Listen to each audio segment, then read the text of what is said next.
All right, welcome back. Now let's look at an example where we have multiple transformations going on. So let's say we deal with something that is involving a horizontal and vertical shift. So in this example here, we've got, now here you notice that the basic function here is the square root function, right? So just recognizing what the parent function is, right? In this case, the parent function is the square root of x. Right? So p of x is just some transformation of this parent function. Okay? So now we also notice that we're subtracting 3 inside the function and we're subtracting 2 outside the function. So we know that this involves a vertical shift down 2 units and a horizontal shift to the right 3 units. Okay, so let's graph this function. Okay, so let's put our tick marks in.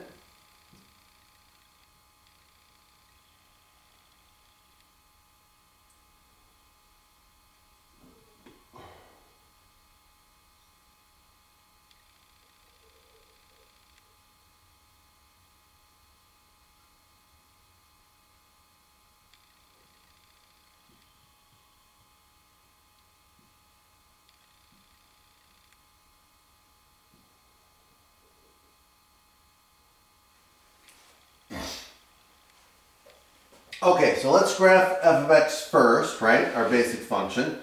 So when x is 0, the square root of x is 0. When x is 1, the square root of 1 is 1.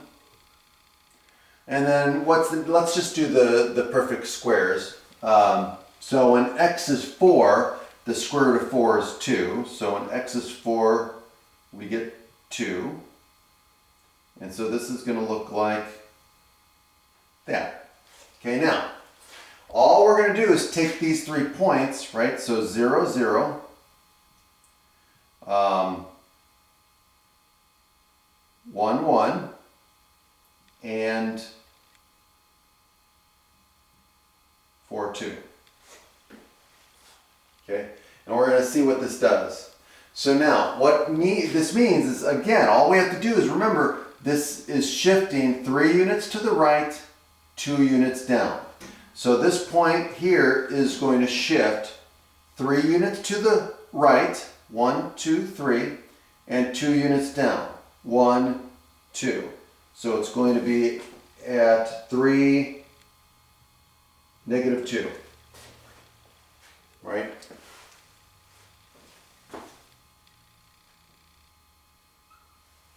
Okay? And 1, 1, again, is going what? 3 units to the right, so that brings it to 4, and 2 units down, which brings it to negative 1. So this is going to be at 4, negative 1. Not quite.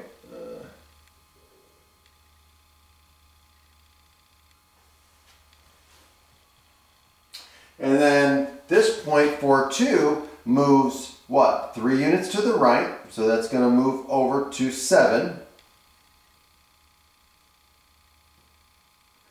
And it's going to move from 2 down 2 units to 0.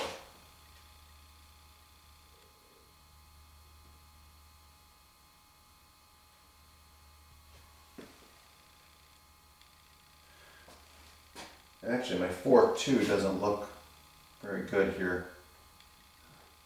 I think this is going to be up here, like that. There we go. And then this is going to go from 0 here.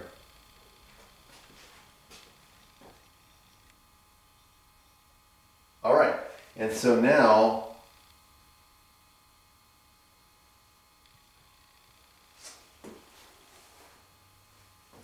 my sketch looks like this. So this is f of x, and this is p of x.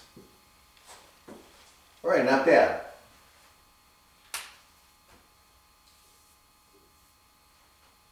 Oh, there's one thing that I just, I forgot to mention. Here.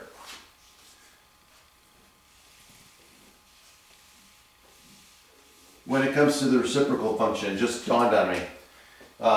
So with the reciprocal function, f of x equals 1 over x, right? So one thing I didn't mention is one couple of things here. When we have this, right? So here's our reciprocal function. One thing that you have to notice is as x gets really, really big, positive, or really, really big negative, the graph is getting closer and closer to the x-axis, but it will never touch the x-axis. It will never intercept the x-axis. And also, when x gets really, really close to 0, whether it's negative or positive, as it gets closer and closer to 0, on the positive side, it goes off to positive infinity. When it gets close to 0 on the negative side of the x-axis, it goes down to negative infinity. But again, it will never touch the y-axis. So what we say is that when we have situations like this where the graph will go off to infinity, either in the y direction or the x direction, when it's approaching some point or some value, either on the x or y axis, we call these asymptotes. Okay, so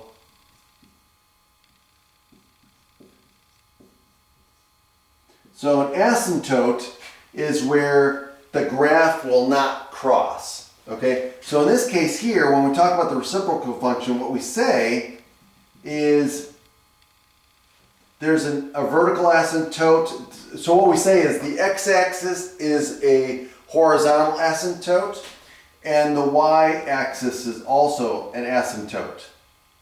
Okay, and we typically describe or draw these asymptotes with dotted lines. Okay, and so that's one aspect or behavior or characteristic of the reciprocal function that you want to remember, is that you always want to draw these asymptotes, because when it comes to transformations, like for example vertical shifts or horizontal shifts, those will also affect where those asymptotes should be drawn. Because if I was to do a horizontal shift to the left 3 units, the vertical asymptote would also be shifted 3 units, okay, in the same direction.